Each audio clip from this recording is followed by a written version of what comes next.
Hi guys, it's Mrs. King again, back for chapter 2 of Pippi Longstocking. Today at my school, it is hat day, so I have on my Hilmar hat because I live in Hilmar. And we're supposed to share something we like to do, so I have a quilt. And this is a quilt I made for my son. He plays baseball in Hilmar. So, ready for chapter 2? Chapter 2 is called Pippi is a Thing Finder and Gets into a Fight. Annika woke up early the next morning. She jumped out of bed and ran over to Tommy. "Wake up, Tommy," she cried, pulling him by the arm. "Wake up and let's go see that funny girl with the big shoes." Tommy was wide awake in an instant. I knew, even while I was sleeping, that something exciting was going to happen today, but I didn't remember what it was.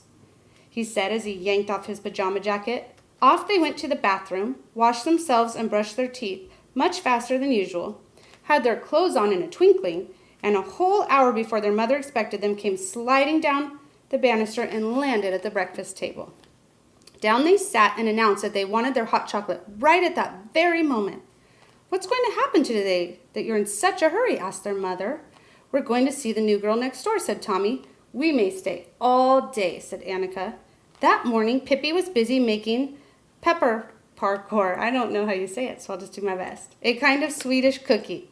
She had made an enormous amount of dough and rolled it out on the kitchen floor. "Because," said Pippi to her little monkey, "what earthly use is a baking board when one plans to make at least 500 cookies?" And there she lay on the floor, cutting out cookie hearts for dear life.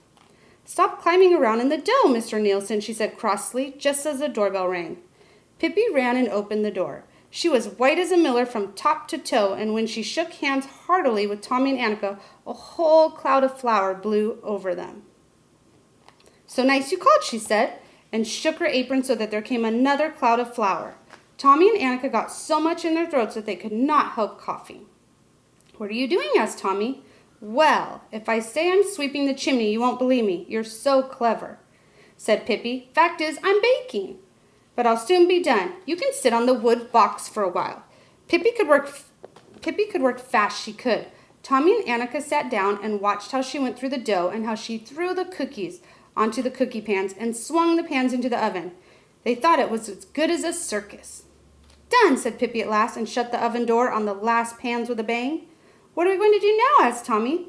"I don't know what you're going to do," said Pippi, "but I know I can't lie around and be lazy. I'm a thing finder. And when you're a thing finder, you don't have a minute to spare." "What did you say you are?" asked Annika. "A thing finder." "What's that?" asked Tommy. "Somebody who hunts for things naturally. What else could it be?" said Pippi as she swept all the flour left on the floor into a little pile. "The whole world is full of things, and somebody has to look for them. And that's just what a thing finder does," she finished. "What kind of things?" asked Annika.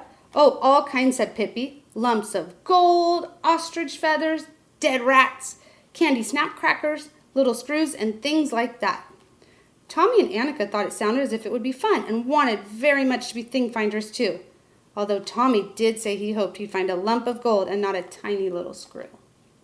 "We shall see what we shall see," said Pippi. "One always finds something, but we've got to hurry up and get going so the other thing finders don't pick up all the lumps of gold around here before we get them."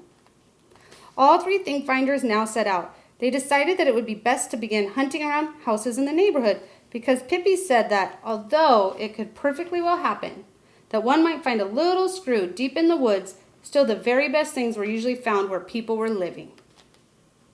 "Though for that matter," she said, "I've seen it the other way around too. I remember once when I was out hunting for things in the jungles of Borneo, right in the heart of the forest, where no human being had ever set foot.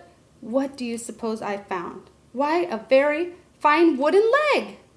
I gave it away later to a one-legged man, and he said that wooden leg, that wasn't to be had for love or money." Tommy and Annika looked at Pippi to see how a thing finder acted. Pippi ran from one side of the road to the other, shaded her eyes with her hand, and hunted and hunted. Sometimes she crawled about on her hands and knees, stuck her hands between the pickets of a fence, and then said in a disappointed tone, "Oh dear, I was sure I saw a lump of gold." "May we really take anything we find?" asked Annika. "Yes, everything that is lying on the ground," said Pippi. Presently they came to an old man lying asleep on the lawn outside his cottage. "There," said Pippi, "that man is lying on the ground, and we have found him. We'll take him." Tommy and Annika were utterly horrified. "No, no, Pippi, we can't take an old gentleman." "We couldn't possibly," said Tommy. "Anyway, Whatever would we do with him? What would we do with him? Oh, there are plenty of things we could do with him. We could keep him in a little rabbit hutch instead of a rabbit and feed him on dandelions. But if you don't want to, I don't care. Though it does bother me to think that some other thing finder may come along and grab him. They went on. Suddenly, Pippi gave a terrific yell. Well, I never saw the like, she cried as she picked up a large, rusty old tin can from the grass. What a find! What a find! Cans, that's something you would never have too many of. Tommy looked at the can doubtfully. What can you use it for? Oh, you can use it in all sorts of ways, said Pippi. One way is to put cookies in it. Then it becomes a delightful jar with cookies. Another way is to not put cookies in it. Then it becomes a jar without cookies. That certainly isn't quite so delightful, but still, that's good too. She examined the can, which was indeed rusty and had a hole at the bottom. It looks as almost if there were a jar without cookies, she thought. If this were a jar without cookies, she said thoughtfully, but you can put it over your head and pretend that it is midnight. And that's just what she did. With the can on her head, she wandered around the block like a little metal tower and never stopped until she stumbled over a low wire fence and fell flat on her stomach. There was a big crash when the tin can hit the ground. Now see that, said Pippi, and took off the can. If I hadn't had this thing on me, I'd have fallen flat on my face and hurt myself terribly. Yes, said Annika, but if you hadn't had the can on your head, then you wouldn't have tripped on the wire fence in the first place. Before she had finished speaking, there was another triumphant cry from Pippi, who was holding up an empty spool of thread. This seems to be my lucky day, she said. Such a sweet, sweet little spool to blow soap bubbles with or to hang around my neck for a necklace. I'll go home and make one this very minute. However, just at that moment, the gate of one of the cottages nearby opened and a boy came rushing out. He looked scared, and that was no wonder, because head over heels after him came 5 other boys. They soon caught him and pushed him against the fence, and all 5 began to punch and hit him. He cried and held his arms in front of his face to protect himself. Give it to him, cried the oldest and strongest of the boys, so that he'll never dare show himself on the street again. Oh, said Annika, it's Willie they're hurting. Oh, how can they be so mean? It's that awful Bent.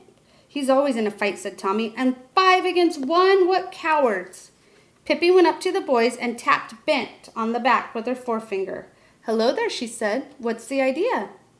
Are you trying to make hash out of little Willie with all 5 of you jumping on him at once?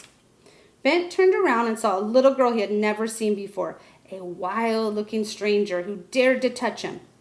For a while he stood and gaped at her in astonishment. Then a broad grin spread over his face. Boys, he said. Boys. Let Willie alone and take a look at this girl. What a babe. He slapped his knees and laughed, and in an instant they had all flocked around Pippi, all except Willie, who wiped away his tears and walked cautiously over to stand beside Tommy. Have you ever seen hair like hers, red as fire? And such shoes, Bent continued. Can I borrow one? I'd like to go out rowing, and I haven't any boat. He took hold of one of Pippi's braids, but dropped it instantly and cried, Ouch! I burned myself. Then all 5 boys joined hands around Pippi, jumping up and down and screaming, Redhead, redhead. Pippi stood in the middle of the ring and smiled the friendliest smile. Bent had hoped she would get mad and begin to cry. At least she ought to have looked scared. When nothing happened, he gave her a push. I don't think you have a very nice way with the ladies, said Pippi, and she lifted him in her strong arms high in the air and carried him to a birch tree and hung him over a branch. Then she took the next boy and hung him over another branch. The next one she set on a gate post outside a cottage, and the next one she threw right over a fence that he landed in a flower bed. The last of the fighters she put in a tiny toy cart that stood by the road. Then Pippi, Tommy, Annika, and Willie stood and looked at the boys for a while. The boys were absolutely speechless with fright. And Pippi said, You are cowards. 5 of you attacking 1 boy, that's cowardly. Then you began to push a helpless little girl around. Oh, how mean. Come now, we'll go home, she said to Tommy and Annika. And to Willie, if they try to hurt you again, you come and tell me. And to Bent, who sat up in the tree and didn't dare stir, she said, Is there anything else you have to say about my hair or my shoes? If so, you better say it now before I go home. But Bent had nothing more to say about Pippi's shoes or about her hair either. So Pippi took her can in one hand and her spool in the other and went away, followed by Tommy and Annika.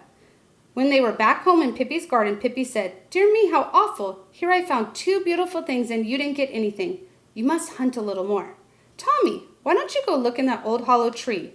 Old trees are usually the best places for all thing finders. Tommy said that he didn't believe he and Annika would ever find anything, but to please Pippi, he put his hand slowly down into the hollow tree trunk. Goodness, he cried, utterly amazed, and pulled out his hand. In it he held a little notebook with a leather cover. In a special loop there was a little silver pencil. Well, that's queer, said Tommy.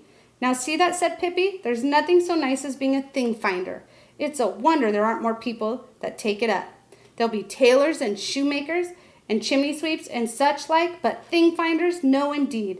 That isn't good enough for them. And then she said to Annika, why don't you feel in that old tree stump? One practically always finds things in old tree stumps. Annika stuck her hand down in the stump and almost immediately got a hold of a red coral necklace. She and Tommy stood open-mouthed for a long time. They were so astonished. They thought that hereafter they would be thing finders every single day. Pippi had been up half the night before playing ball, and now she suddenly felt sleepy. I think I'll have to go and take a nap, she said. Can't you come with me and tuck me in? When Pippi was sitting on the edge of the bed, taking off her shoes, she looked at them thoughtfully and said, he was going out rowing, he said. That old bent, she snorted disdainfully. I'll teach him to row, indeed I will, another time. Say, Pippi, said Tommy respectfully, why do you wear such big shoes? So I can wiggle my toes, of course, she answered.